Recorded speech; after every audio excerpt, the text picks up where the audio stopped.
नमस्कार, स्वागत है मेरे YouTube चैनल में। जैसे कि आप लोग संधि के बारे में पढ़ रहे थे, पिछले क्लास में हमने संधि के बारे में बताया था। संधि 3 प्रकार की होती है, कौन कौन सी एक बार और बता देते हैं। यहाँ पे स्वर संधि, उसके बाद व्यंजन संधि और उसके बाद से विसर्ग संधि। स्वर संधि के अंदर आप लोग को बताया गया था कि स्वर संधि के 8 भेद होते हैं। उसी के बारे में पिछले क्लास में दीर्घ संधि के बारे में बताया गया था। दीर्घ संधि को आप लोगों ने देखा था। अब उसी का अगला दूसरे नंबर की संधि है गुण संधि। तो आप देख सकते हैं यहाँ पे दीर्घ संधि में हमने क्या बताया था। दीर्घ संधि समान वर्ण, जैसे अ बराबर आ, बराबर आ। एक समान वर्ण जब आता है तो वहां पे क्या हो जाता है, आ जाता है। ऐसे ही ई का होगा, ऐसे ही ई और ई हो जाएगा। एक समान वर्ण आएगा तो यहाँ पे क्या हो जाएगा, इसका दीर्घ होगा, ई बन जाएगा। इसी तरह आप लोग अब इसमें देखिए, ये है गुण संधि। गुण संधि के बारे में बताया जा रहा है। गुण संधि इसका दूसरा है, वो 8 में से दूसरा भेद है। गुण संधि यदि आ के बाद ई आए तो, ध्यान दीजिएगा, यदि आ के बाद ई आए तो उनके स्थान पर ए हो जाता है, और ऊ आए तो उनके स्थान पर ओ हो जाता है, तथा री आए तो उनके स्थान पर अर हो जाता है। ये भी आपको ध्यान देना है कि यह संस्कृत के अंतर्गत है, क्योंकि हिंदी में री का दीर्घ नहीं होता है। हिंदी में री का दीर्घ नहीं होता है। आप देख सकते हैं यहाँ नियम लिखा गया है कि अ हो, अ के बाद ई आए तो उसके स्थान पे ए हो जाता है। अ के बाद ई आए तो उसके स्थान पे ए हो जाता है। अ और आ हो, अ और आ है, और उसके बाद उ और उ आए तो उसके स्थान पे ओ हो जाता है। नियम आपको याद रखना है, अ है, उसके बाद अगर री आता है तो उसके स्थान पर और होता है। अब इसको आप उदाहरण के माध्यम से अच्छे से समझेंगे, लेकिन ये चीजें जब आपको याद रहेगी तभी आप संधि को अच्छे से कर पाएंगे। आप एक बार और इसको ध्यान से देख सकते हैं कि अ और आ के बाद असमान वर्ण। पहले दीर्घ संधि में क्या पढ़े थे आप, समान वर्ण पढ़े थे। अभी क्या पढ़ रहे हैं, असमान वर्ण, क्योंकि अ और अ समान वर्ण है और ई असमान वर्ण है। तो दीर्घ संधि में हम लोग पढ़ते हैं अक सवर्णे दीर्घ, अक सवर्णे दीर्घ, सवर्णे दीर्घ। ये इसका सूत्र था। इसमें क्या पढ़ेंगे, अ के बाद अगर असमान वर्ण आए तो वहां पे गुण हो जाता है। देखिए उदाहरण के माध्यम से हम देख सकते हैं। जैसे एक शब्द है नरेंद्र, शब्द है नरेंद्र। अब इसका संधि विच्छेद किया गया है तो क्या हो जाएगा, नर धन इंद्र, नर धन इंद्र। अब देखिए कैसे इसको देखा जाता है। न में सबसे पहले आपको ध्यान देना है कि प्रथम शब्द में अंतिम वर्ण हमारा क्या है और द्वितीय शब्द में प्रथम वर्ण हमारा क्या है। तो प्रथम शब्द में र, प्रथम शब्द में अंतिम वर्ण र है। र में अ छुपा हुआ है, अ को हम यहाँ बाहर निकालेंगे, और ये ई दोनों का जब मेल होगा तो यहाँ आपको बताया गया है कि अ हो या फिर आ हो, उसके बाद अगर ई आए, चाहे बड़ी ई आए, तो इसके स्थान पे ए हो जाता है, इसके स्थान पे ए हो जाता है। और ए का सिंबल होता है ऐसे। किसी भी व्यंजन वर्ण पे हम इस तरह से मात्रा को लगाकर वर्ण को लिखते हैं। अब देखिए यहाँ पे इसको देखने के लिए कि माने ये सही है कि नहीं, किस तरह से आप चेक कर सकते हैं। अब नर में क्या है, न और र, और निकल गया तो ये हलंत हो गया, और निकल गया तो ये हलंत हो गया। और वापस ई, अ और ई मिलकर ए बना है। बचा क्या आपका, आधा न और बच गया द्र, आधा न और द्र बच गया है। ठीक, अब ये देखिए जहां से संधि होती है, जहां से संधि होती है, जैसे समझ लीजिए हम बीच में तोड़े हैं तो र में से अ को निकाले हैं तो र के ही ऊपर वो मात्रा लगती है। इसका भी आपको खास ध्यान रखना है। जब हम कोई मात्रा को लगाते हैं, जब हम कोई मात्रा को लगाते हैं तो ये हलंत को हटा देते हैं, हलंत का लोप हो जाता है। इस तरह आपका शब्द बन गया नरेंद्र। अब तो आप समझ गए होंगे। इसके बाद और 2-4 दिखा दे रहे हैं आपको बनाकर। देखिए यहाँ शब्द है क्या, तवेंदम, तवेंदम क्या है ये, तवधन, तवधन इदम, तवधन इदम। अब त में क्या है, जैसा कि आप पहले ही देख चुके हैं, तो व में अ, व से हम व अ को बाहर निकाले और ई, तो अ और ई, अ और ई का मेल होगा तो क्या बन जाएगा ए, और ए का मात्रा ऐसे हम लिखते हैं। तो वापस इसको चेक करने के लिए हम देखेंगे तो व, क्योंकि अ बाहर निकल गया तो इसमें हम हलंत रखेंगे, और यहाँ क्या बचा, यहाँ द और म बचा, तो यहाँ पे द और म लिख देंगे।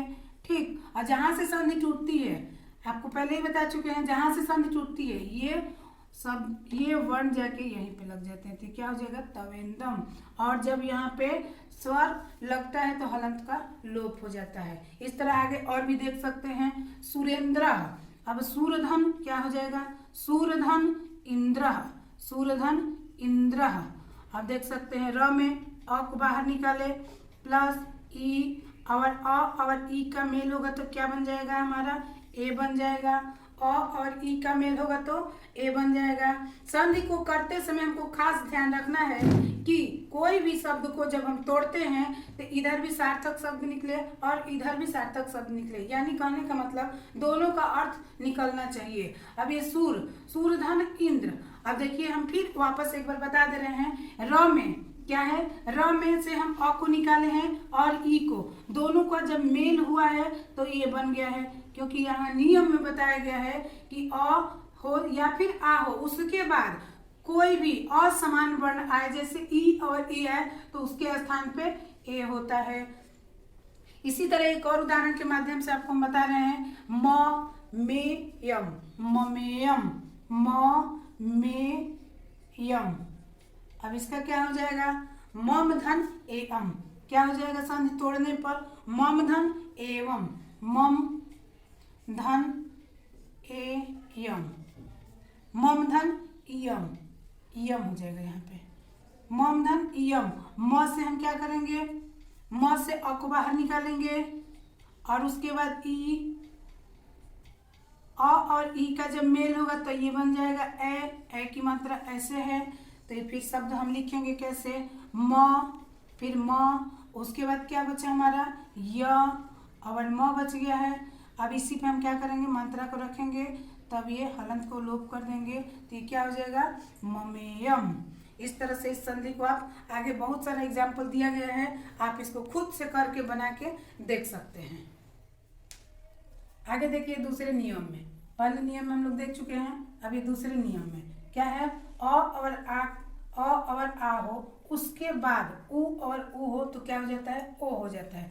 जैसे आप शब्दों को देख सकते हैं, यहाँ पे क्या है, हित धन उपदेशः, क्या है हित धन उपदेशः बराबर ये क्या हो जाएगा हितोपदेशः। अब देखिए त में से अ को हम निकालें, त में से अ को निकाले, यहाँ क्या है उ है, नियम में आपको बताया गया है अ और उ का जब मेल होगा, अ और उ का मेल होगा तो ये हो जाएगा ओ, अ और उ का मेल होगा तो ये हो जाएगा ओ। अब शब्द को हम बनाते कैसे हैं, तो यहाँ देखिए हित, हित, अब ये बचा क्या हमारा उपदेश, हित धन उपदेश, उपदेशः, उपदेशः। जहाँ से हम संधि को तोड़ेंगे वहीं इसको रख देंगे, तो त में क्या हो जाएगा ओ की मात्रा हो जाएगी, ये क्या हो जाएगा हितोपदेशः, ये उ नहीं होगा, हितोपदेशः।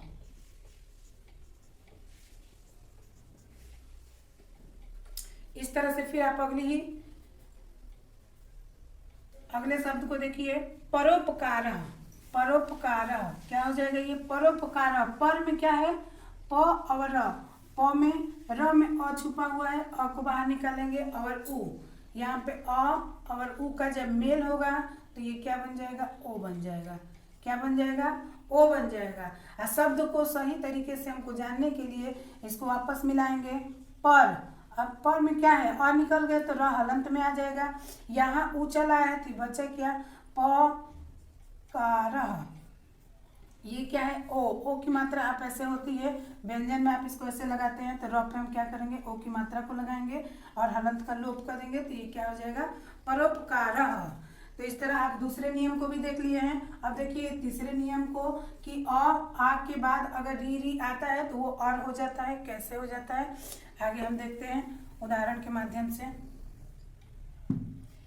देवर्षि, देवधन, देवधन ऋषि, देवधन ऋषि, ये री होगा। अब देखिए यहाँ पे देव में क्या है, अ छुपा हुआ है, व और ये री, अ और री मिलकर ये क्या हो जाता है, अर हो जाता है, अ और री मिलके अर हो जाता है। अब देखिए इसको जानने के लिए, जैसे मान लीजिए यहाँ पे र हुआ है, ये भी आपको ध्यान देना है कि जब हम संधि को तोड़ रहे हैं तो र में अगर हलंत लगा हुआ है तो ये आधा ही रहेगा। अब देखिए दे और व में क्या है, हलंत है, व में क्या है, हलंत है। अब आपका क्या बचा, ऋषि बचा, तो यहाँ पे क्या लिख देंगे हम, स लिख देंगे। अब देखिए अ इसके अंदर आ जाएगा, अ क्या हो जाएगा, व के अंदर छुप जाएगा, तो ये हलंत हट जाएगा।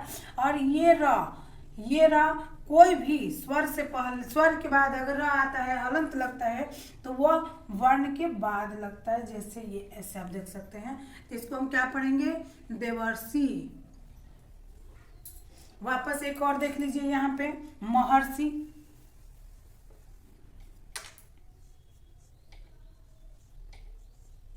महर्षि। अब इसको तोड़ते समय हम क्या करेंगे, महाधन ऋषि, क्या है ये, महाधन ऋषि। अब ह में क्या छुपा हुआ है, आ की मात्रा, और ये क्या है, री, तो आ को हम बाहर निकालेंगे और री को लिख देंगे यहाँ पे, आ और री मिलकर क्या हो जाएगा, ये अर हो जाएगा, क्या हो जाएगा, अर हो जाएगा। शब्द को बनाते समय हमको क्या करना है, ये ध्यान देना है कि यहाँ अगर र है तो उसको हम क्या करेंगे, किसी भी स्वर के बाद, किसी भी स्वर के बाद अगर र आता है तो वह संधि करते समय या फिर शब्दों को लिखते समय वह किसके ऊपर जाएगा, व्यंजन के ऊपर जाएगा, यह मात्रा लगा होने के बाद। अब देखिए यहाँ पे म, और ये क्या है, ह में से आ निकला, ये हलंत, और यह क्या बचा हमारा, स में रीकार की मात्रा बची।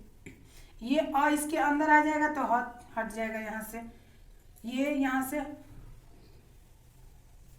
और र कहाँ चला जाएगा, र स के ऊपर चला जाएगा, तो क्या हो जाएगा, महर्षि। इस तरह से आप और सारे शब्दों को देख सकते हैं और अपने से बनाकर इसको देख सकते हैं। धन्यवाद।